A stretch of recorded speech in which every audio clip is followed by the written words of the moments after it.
2. I'll buy you a big box of Raisin Bran for your locker, I said. Are you also going to buy me a mini fridge for the milk? You'll have to take your cereal dry, I said, pulling out a brown bag. Before I had the chance, Shiv reached over and opened it. She pulled out the sandwich, which consisted of white bread, mayo, and 2 slices of American cheese, and dropped it on the table. Next, she extracted a baggie with 2 homemade cookies, opened it, and removed one. Your mom's chocolate chip cookies are my favorite, she said, taking a bite.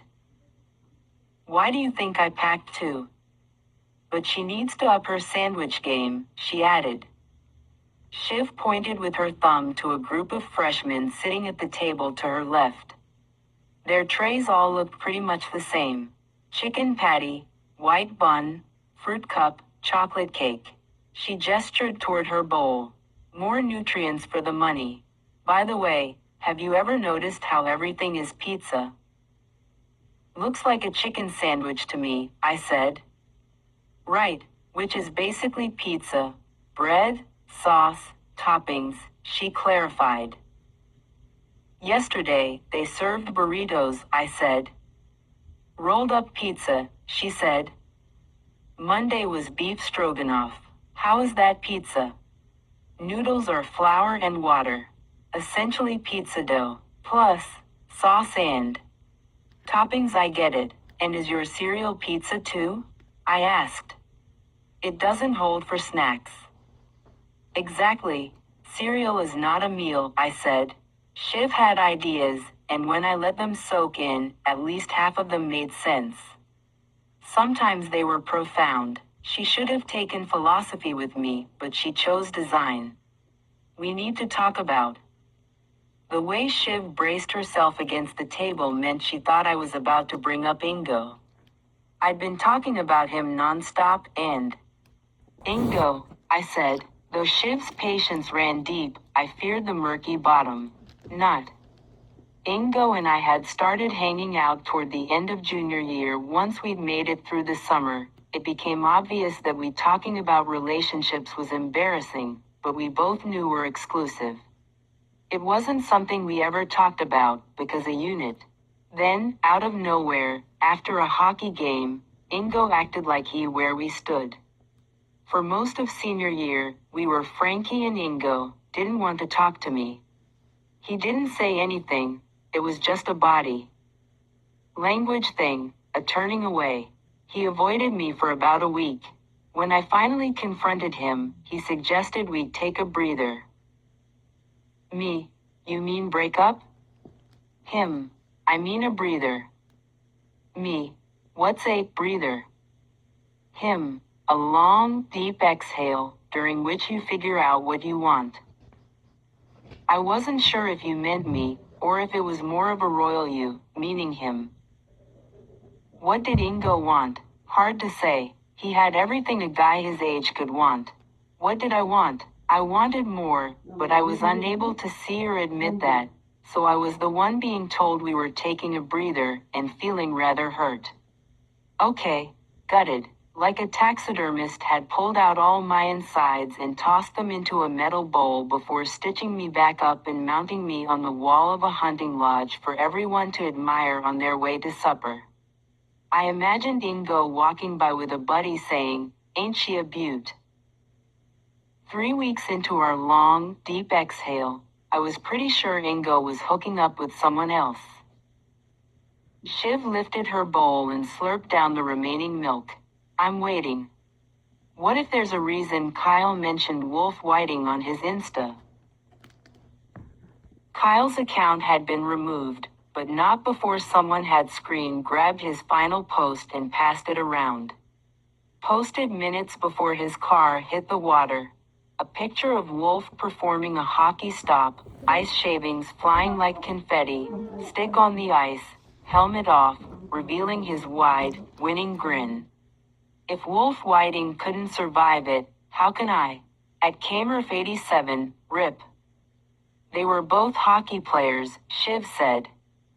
Nobody talks about it, But Colton Brooks played hockey too, I added. The rosters and stats were online. He played in just 2 games his freshman year. By the next season, he was off the team. Either he got hurt or he wasn't good enough. In the spring of his sophomore year, a security camera at the 7-Eleven captured Colton walking through the parking lot toward the railroad tracks in the early morning before light. Minutes later, he stepped in front of an oncoming train. 14 years had passed since Wolf's death.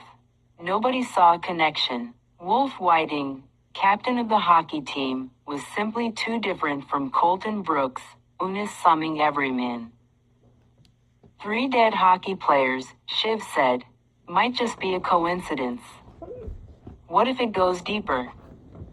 Deeper how? I don't know. Father Michael came over to my house last night. I overheard him and my mom whispering something about Wolf. And when I asked her about Wolf later, I could tell she was holding back. Pushing her face closer to mine, Shiv's eyes widened slightly. I felt a part of me zipper into a part of her, our inside jokes and shared grievances operating like tiny interlocking teeth. Shiv's parents' marriage had been arranged when they were teenagers in India, and for a long time, they seemed neither happy nor unhappy. Sometimes they fought. Sometimes they laughed. Sometimes they were together. More often they were not. Then, the day after Shiv's 16th birthday, her dad left. Her situation made me feel like she understood how it felt to be adopted, which obviously had nothing to do with arranged marriage or separation, but it had something to do with accepting circumstances as they are and not asking too many questions. Check this out, I said, pulling my phone out of my bag. A sketchy news site had run a segment on teen suicide. After a Triggear warning, cell phone footage of Kyle's white Tesla hitting the water appeared on screen. Then it cut to Monica Whiting, on set with the host. Shiv and I stared down at my phone together, our heads touching. The host asked, "What do you make of the fact that your son and Kyle Murphy were both on the St. Ignatius hockey team?" Mrs. Whiting's expression settled into a scowl.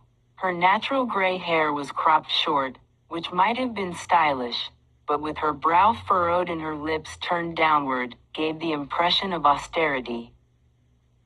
She folded her hands on her lap, adjusted her posture, and looked directly at the camera.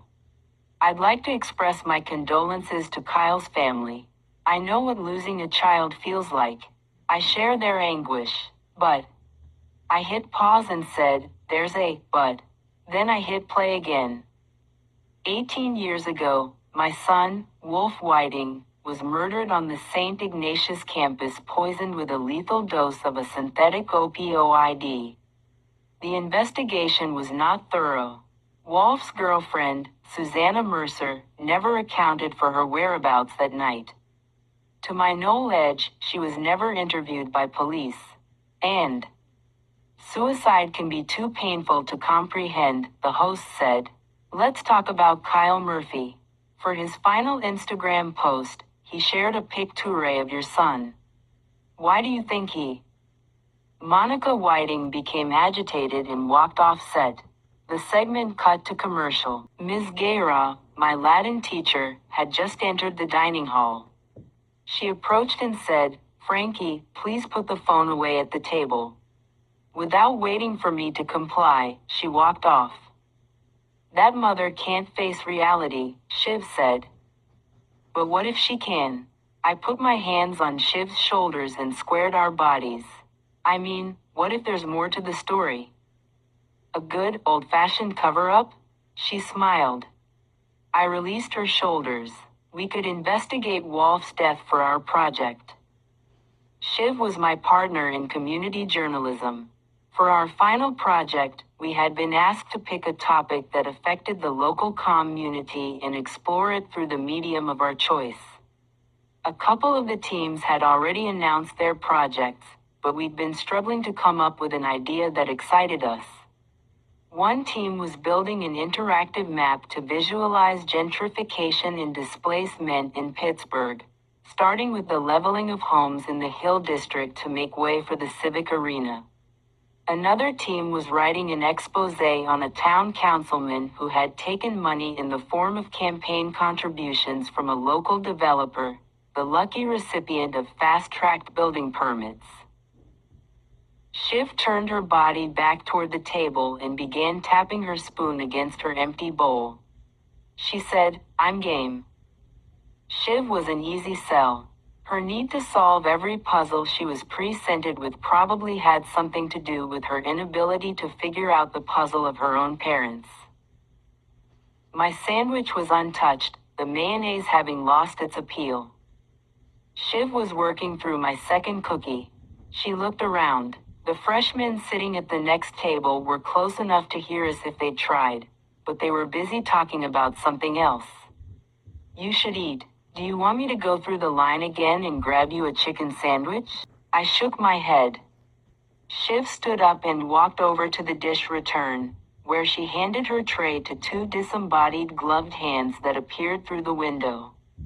I always thought they should at least make us sort our own trash, like maybe always having someone clean up after you didn't build the character of future leaders, as St. Ignatius purported to do. But it was probably easier for the staff to do it right the first time. When she returned to grab her bag, she said, "See you at track, Frankie." I looked across the dining hall in the direction of the hockey players. One of them mimicked a robot as he stood up. He stooped over, back stiff, arms herky-jerky, and lifted his tray from the table with mechanical pincer hands, while the others laughed and hooted. "Have you no respect?" I thought. Kyle was your teammate, but then, who was I to question the gods?